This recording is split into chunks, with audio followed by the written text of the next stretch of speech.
Hi guys, my name's Barry and welcome back to the channel. I've got a treat for you today. There are fans of Scream that watch my channel and there are fans of Halloween that watch my channel, and since Halloween and Scream are probably my favourite horror franchises, I've decided to do a complete ranking of all the movies put together. So there are 19 films in both of the franchises put together. Yes, you probably know my ranking for Halloween. Yes, you probably know my ranking for Scream because I've just done that recently. But you don't know my ranking for them all put together. Could Scream be better than Halloween? Could Halloween 4 be better than Scream 3, etc.? You just don't know. So this ranking is going to confirm that. Obviously, in a couple of months' time, this ranking could change with new movies coming out in the franchise as well. That could also change too. But again, this is my ranking for all the Halloween and all the Scream movies put together right now. And at number 19 is Halloween Resurrection. There's probably no surprise there because it is a really bad film. I do watch it regularly because I like to torture myself, but at the same time, it is the worst film in the franchise. There's not much I can say about this film that has anything redeemable, so it's dead last. And at number 18 is Rob Zombie's Halloween 2, and similar to Halloween Resurrection, there's not much I can say good about this film. The only reason this one beats Halloween Resurrection is because of the hospital scene at the very beginning of the movie. And at number 17 is Halloween 5.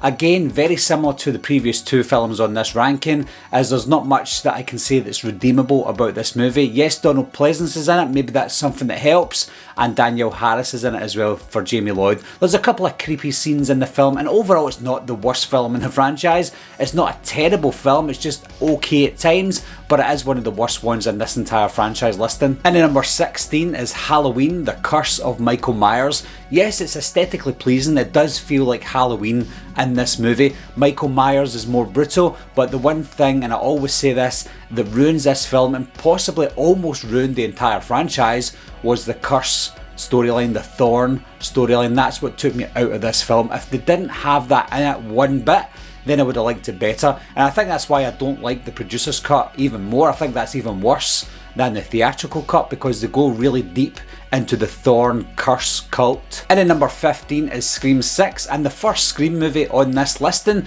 Again, it's an okay film, it's not a terrible movie. I think things could have been improved in it, especially the acting and the script for this film. But overall, it is the worst Scream movie in the Scream franchise, but it's still an okay film. And at number 14 is Scream 3. Now this one is maybe a little bit further away from Scream 6 than I initially thought. I thought it was close between Scream 3 and Scream 6 as being the worst in the franchise, and when I say the worst, still a good movie. But I recently watched Scream 3 and I think I like it a little bit more than I did the last time I saw it. Therefore, I think it's maybe taken a little bit of a jump away from Scream 6. Yes, I'll watch Scream 6 a couple more times and see if my opinion changes, but I think Scream 3 is kind of pulling away from it. And at number 13 is Rob Zombie's Halloween. I always see this movie as two films in one. The first half of the film just wasn't a Halloween film, it was a more psychological thriller, a psychological drama inside the mind of what could become a psychopath, and it was okay, it was different, and it wasn't quite Halloween, whereas the second half of the movie was like a carbon copy of the original Halloween. And it's not a bad thing because Rob Zombie did do a good job with the second half of the film. It's because it was too long and it just felt like two movies in one. It just didn't quite hit the mark, but overall it was a decent remake, and I think every time I watch it, it does get that little bit better, but it's still nowhere near the classic original. And at number 12 is Halloween 3 Season of the Witch. This is probably the film that's made the biggest jump in my entire life, because this was, to me,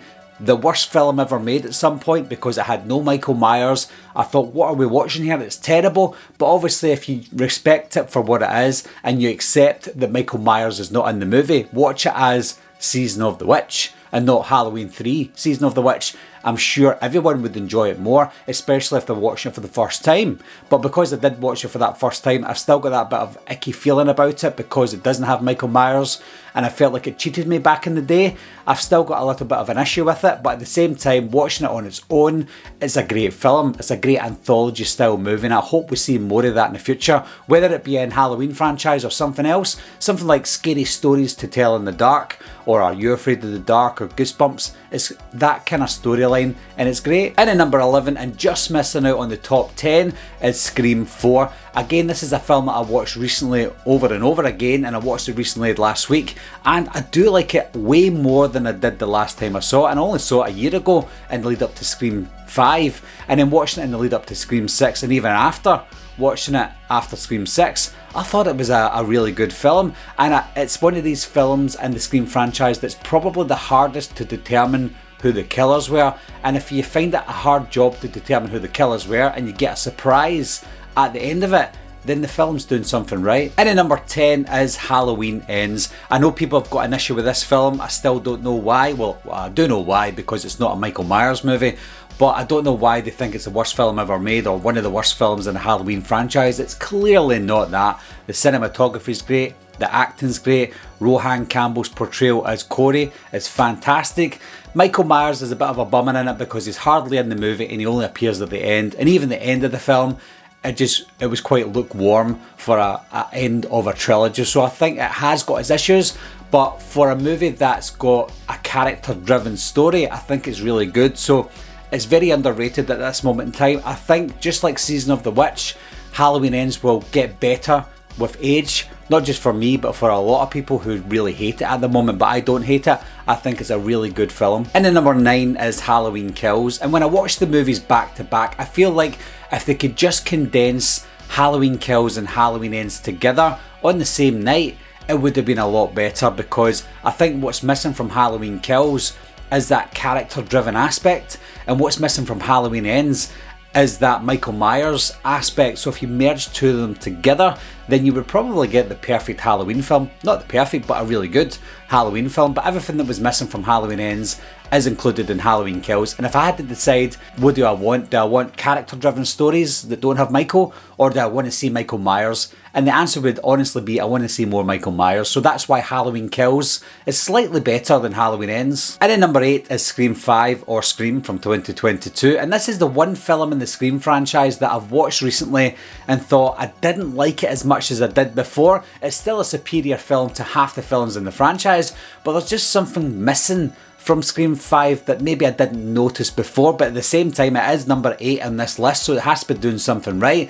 It's still a decent solid film, and not just the Scream franchise, but between Halloween and Scream. And then number 7 is Halloween from 2018. I think what this movie benefits from is Halloween Kills and Halloween Ends not being anywhere near as good as the 2018 film. If it wasn't for those films, then maybe this one wouldn't be seen in the light that it does. It is a really good film, and I think it's a triumphant return for Laurie Strode and Jamie Lee Curtis, because it's been so long. It's been 20 years since her return before that in Halloween H2O, so it was a triumphant return overall.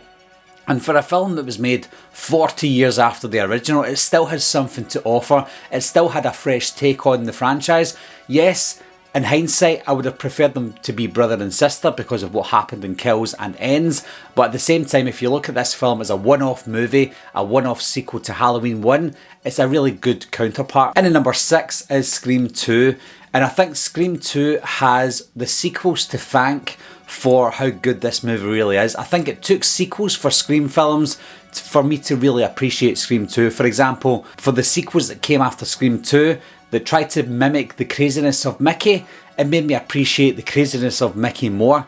For the sequels that came out and tried to mimic Mrs. Loomis, for example, Dermot Mulroney's character in Scream 6 being that father figure that's trying to get revenge for his killer son, it made me appreciate Mrs. Loomis more because Laurie Metcalf done it better. So every time I watch a Scream sequel that feels inferior to Scream 2, I go back and watch Scream 2 and I love it even more. And then number 5 is Halloween 4. This is the film in the franchise, or the Halloween franchise, that has some of the most and the greatest atmosphere in the entire franchise, and that includes going toe to toe with the original Halloween. It's just got that eerie feel to it, a very good 80s vibe to it as well. Maybe that's what helps, because 80s horror films are usually the ones that we all go to. Even the new generation of horror fans always go to 80s horror films, and if you want to look at 80s Halloween horror films, I think Halloween 4 is probably the pinnacle. And then number 4 is Halloween 2. Now I did mention for Halloween 4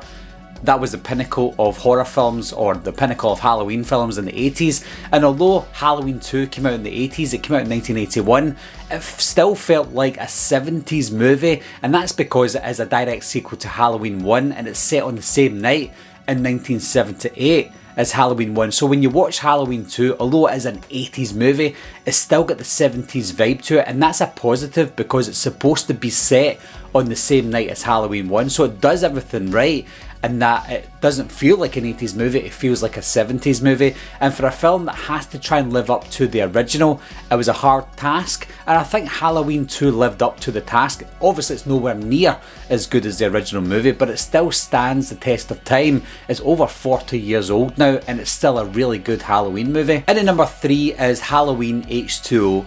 Now, you have to understand, guys, everyone's got a different opinion on how they feel about the Halloween franchise or the Scream franchise. Me, I was born in 1983, so I went through high school loving teen slasher movies, and those were the gateway for me for horror, teen slashers, etc. And Halloween H2O came out at the pinnacle of the teen slasher craze. Yes, Scream came out in 1996, and that began the teen slasher phase, but moving on a couple of years, we got more and more of these films coming out that were coming out left, right and centre. I Know What You Did Last Summer, Urban Legend, I Still Know What You Did Last Summer, Soul Survivors, The Faculty, all those movies were coming out round about the same time, and Halloween H2O was one of those. So I loved Halloween as a franchise, I loved Halloween 1, the original, so when they brought out a movie in the Halloween franchise that mimicked the films of those days in 1998, I was completely blown away and I was gobsmacked. I absolutely loved it. Even with that included, you've got Jamie Lee Curtis coming back for the first time in 20 years, reprising her role as Laurie Strode. They didn't really remove anything from the franchise, although they didn't really acknowledge certain things in the franchise either. So it was a bit of a reboot at the time. Reboots weren't really known back then, or requels weren't known back then, but it was still a fresh take on the Halloween franchise. Michael Myers was back to his best. He was walking faster again. He wasn't a robot. He was round about the same height as Nick Castle was in the original film. Everything felt like it was part of that original trilogy. Halloween 1, Halloween 2 and Halloween H2O. And what a finale that we got as well, with Michael Myers finally being beaten, getting his head chopped off. Yes, it was Michael Myers at the time, and yes, it was the finale at the time. That was the perfect end to Michael Myers. Before I tell you my top 2, guys, leave your top 2 or even top 3 down below. Let me know what you think is the best 2 or 3 in the entire franchise. And also, before I tell you my last 1 and last 2, this is just my opinion. I know that my opinion will be swayed certain times, and it was very, very close. I will be honest, it was very close between number 1 and number 2, and it may annoy some people because we've all got opinions, but just know it was very close. Number 1 could be number 2 in the future, number 2 could be number 1 in the future. That's how close this is, but I've gave it careful consideration, so here goes. And at number 2 is Scream, the original Scream film, the one that started it all in the Scream franchise. Similar to Halloween H2O, I watched this movie around about the teen slasher phase, so everything I loved about H2O was there for Scream, but there was something about Scream that just stood head and shoulders, not just above Halloween H2O, but above the rest, and that was it was the first really teen slasher meta movie that I ever saw. I remember watching it thinking, am I part of this film? Am I in the movie? Is this a parody of horror films but still taken seriously? I just couldn't quite put my finger on it, but I was blown away as I was watching it. I've given my reviews for Scream, I've given my opinions on Scream time and time again. There's not much more I can say that would make me feel like I'm repeating myself. Just know, guys, it was very close between number 1 and number 2. Scream is one of the greatest, not just the greatest horror movies of all time, but one of the greatest movies of all time. And at number 1, and still the reigning champion of all time, is the original Halloween from 1978. I've talked about this movie ad nauseum. There's not much more I can say about this movie either. It is the greatest horror movie of all time, closely followed by Scream, because it's that close. Watching the Scream movies over the past few months has made me love the Scream franchise a little bit more than I did before, bringing back memories from my teens that I forgot that I had.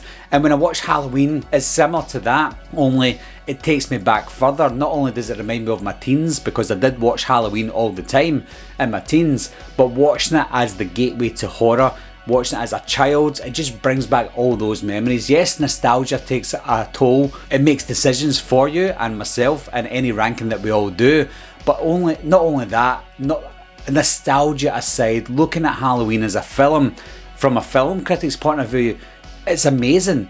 Not just the horror aspect, not just the character driven story, but the cinematography, the way that John Carpenter directed it, how the movie came about, the budget that they had. There's so many stories that you can talk about. You can talk about Halloween forever, and that is why it is still the reigning champion. It's still number one, not just in the Halloween franchise, but Halloween and Scream combined. It is close, but it is still number one. So that is my ranking for all 19 movies in the Halloween and Scream movies combined. I didn't want to give you full reviews for all the films because this video would be so long, you would probably zone out, unless you've already zoned out. But leave your list down below, guys. I know that it's a long list, but if you want to, just give me your top 5, because I'm sure Halloween and Scream movies will be in your top 5, surely. I know that in my listing, Halloween was near the bottom, like Halloween Resurrection, Halloween 2, etc. Rob Zombie's Halloween 2, that is. But then it started to mix itself up during the middle, and I think Scream gave a good account